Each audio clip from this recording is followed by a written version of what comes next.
दिनांक 1 ऑगस्ट रोजी झालेल्या यवत येथे झालेल्या घटनेनंतर एकूण यवत पोलीस स्टेशनला एकूण 5 गुन्हे जे दाखल होते, त्यामध्ये एका गुन्ह्यामध्ये 15 आरोपींना अटक करण्यात आलेलं होतं आणि एका गुन्ह्यामध्ये 1 आरोपी अटक झालेला होता. काल रात्री उशिरा आणि 2 आरोपी आम्ही ताब्यात घेतलेले आहेत. बाकीचे इतर सर्व संशयित आरोपी जे आहेत ते एकतर यवत गाव शहर सोडून ते पळून गेलेले आहेत. यवत शहरामध्ये गेल्या 3 दिवसापासून जो बंदोबस्त जो आहे तो सुरूच आहे आणि आज जे आहे की आम्ही लोकांमध्ये मिसळून त्यांच्याशी चर्चा केल्यानंतर लोकांची जमावबंदी शिथिल करण्याची किंवा पूर्णतः उठवण्याची लोकांची मागणी आहे.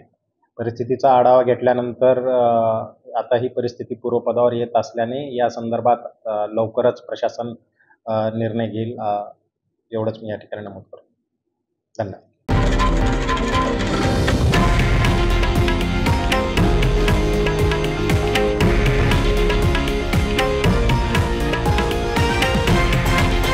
हे आहे देशातील नंबर 1 न्यूज नेटवर्क आणि आपण पाहत आहात TV9 मराठी, एकमेव.